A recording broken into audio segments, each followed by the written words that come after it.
প্রত্যেক নাগরিকের জাতীয় পরিচয়পত্র থাকা বাধ্যতামূলক। আসুন জেনে নিই। 111-এর সময় জরুরি সরকার একটি প্রকল্পের মাধ্যমে ছবিসহ একটি ভোটার তালিকা প্রকাশ করেন, যেখানে ছিল 8,10,00,000 নাগরিকের এক বিশাল তথ্য ভাণ্ডার। এখন এই সংখ্যা দাঁড়িয়েছে 11,21,00,000-এ। আর এই প্রকল্পের অন্যতম ঝুঁকি ছিল সাইবার নিরাপত্তা।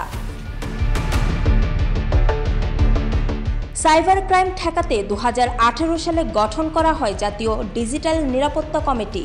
এর চেয়ারম্যান ছিলেন সাবেক প্রধানমন্ত্রী শেখ হাসিনা। 2011 থেকে 2023 সাল পর্যন্ত এই কমিটির ডাটা সেন্টারের পরিচালক হিসেবে ছিলেন বুয়েট পাশ করা তারেক এম বরকতুল্লাহ। ছিলেন বাংলাদেশ কম্পিউটার কাউন্সিল BCC এর পরিচালক হিসেবেও। এছাড়া অতিরিক্ত দায়িত্ব হিসেবে ছিলেন BDG-CERT এর প্রকল্প পরিচালক।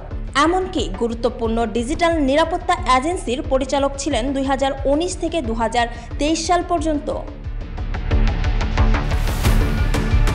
ডিজিটাল নিরাপত্তা এজেন্সির কাজ ছিল জাতীয় নিরাপত্তা এবং নাগরিকদের ডিজিটাল নিরাপত্তা দেওয়া। কিন্তু ঘটেছে এর উল্টো। তারেক এম বরকতুল্লাহ, জুনায়েদ আহমেদ পলক ও শেখ হাসিনার ছেলে সজীব ওয়াজেদ জয় ক্ষমতার অপব্যবহার করে একটি চক্রের মাধ্যমে NID তথ্য খোলা বাজারে বিক্রি করে দিয়েছে, পাচার করেছে দেশের বাহিরেও। অথচ নাগরিকের ব্যক্তিগত তথ্যের দায়িত্ব ও সুরক্ষা করা রাষ্ট্রের দায়িত্ব। ইডেন বে কক্সবাজার সমুদ্র সৈকতের উপর নিজেদের একটি ঠিকানা। মাত্র 5 লাখ টাকায় আপনিও হয়ে যেতে পারেন এই হোটেলের মালিক।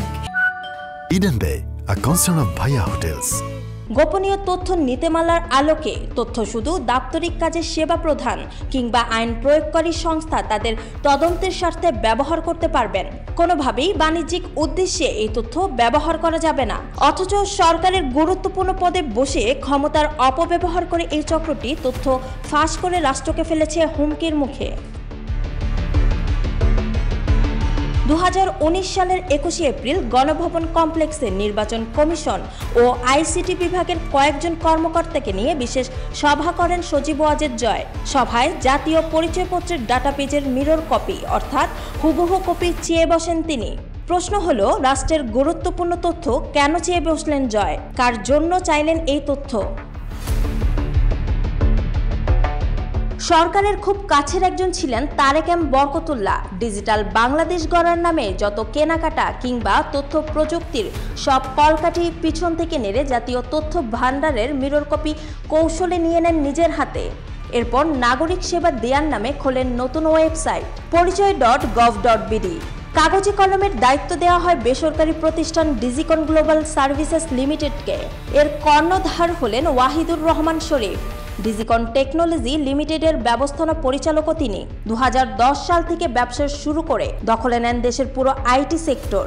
যুক্তরাষ্ট্রে অবস্থিত ইউনিভার্সিটি অফ টেক্সাস অ্যাট অ্যালিংটনে পড়াশোনার সুবাদে জয়ের ঘনিষ্ঠ হয়ে ওঠেন ওয়াহিদুর রহমান শরীফ। এদিকে পরিচয়.com 182টি প্রতিষ্ঠানের কাছে বাংলাদেশের সব নাগরিকদের তথ্য বিক্রি করে দিয়েছে। এর মধ্যে সরকারি, বেসরকারি, দেশি বিদেশি প্রতিষ্ঠানও রয়েছে।